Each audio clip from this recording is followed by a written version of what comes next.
I don't watch the NFL anymore because I hold a grudge and I'm a pig-headed person. And I haven't forgotten when professional sports, which I've loved my whole life, decided to just dump all over my country for an extended period of time. It just became the acceptable thing. I haven't let that go.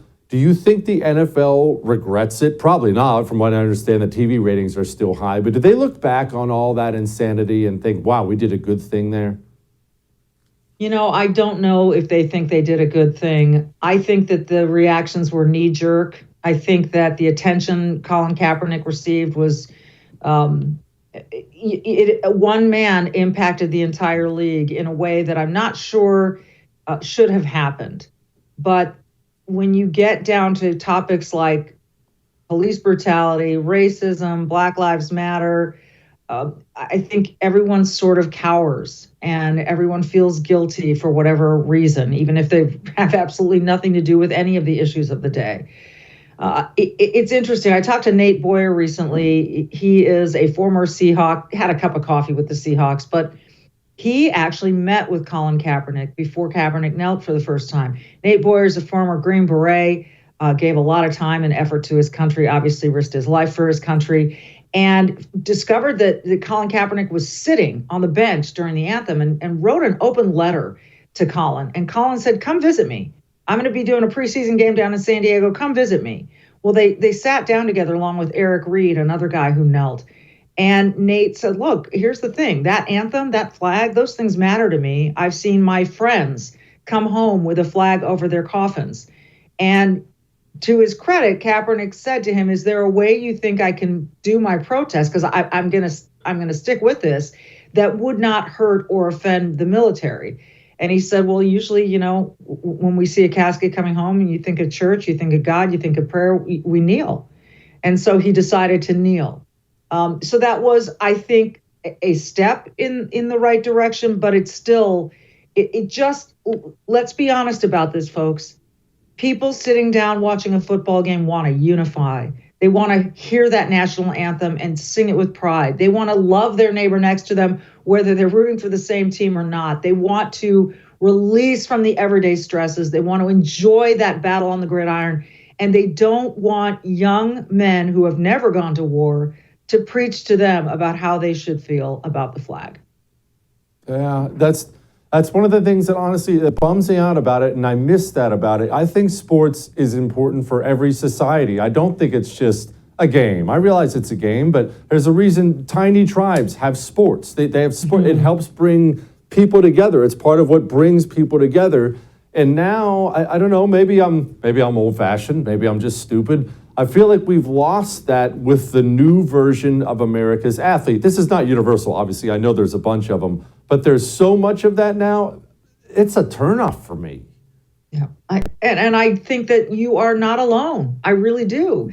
This term woke that's going around, right? It's not just new. It's been going around, but it is reaching into every aspect of our lives. Academia, even kindergarten, sports, film, television, news, you name it. And we are, we're looking at a new Peter Pan trailer. We're looking at Roald Dahl books that are being rewritten to accommodate people. And so I think that this is turning a lot of people off to a lot of things. And when you push that hard on something that people feel strongly about, they're bound to push back. And so in this venue, I think pushing back means turning off the television. I have a tough time watching the NBA anymore. I really do.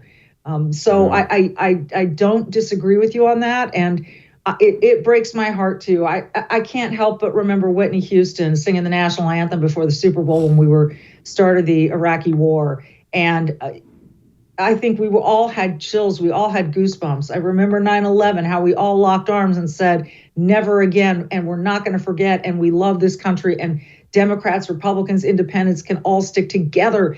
And that seems to have just dissolved. It does seem to have dissolved. And I'm not sure how we get that back. And maybe we can't, but you're the sports expert. I'm not. You've been doing this your whole life. Can we? Is there a way to come back from that? Because it is very political now. People say don't make it political. It's a political issue. It's a cultural issue. I think one of the most troubling, and I will take flack for saying this, Jesse, but I'm going to say it anyway. I think one of the biggest mistake might be the wrong word. One decision that has really had a lot of impact on sport all over the country is when the NFL decided to play two national anthems. Now, there is one national anthem in this country because we are one nation. So we have one song. But they they discovered that this Black national anthem spoke for a lot of Black people in America.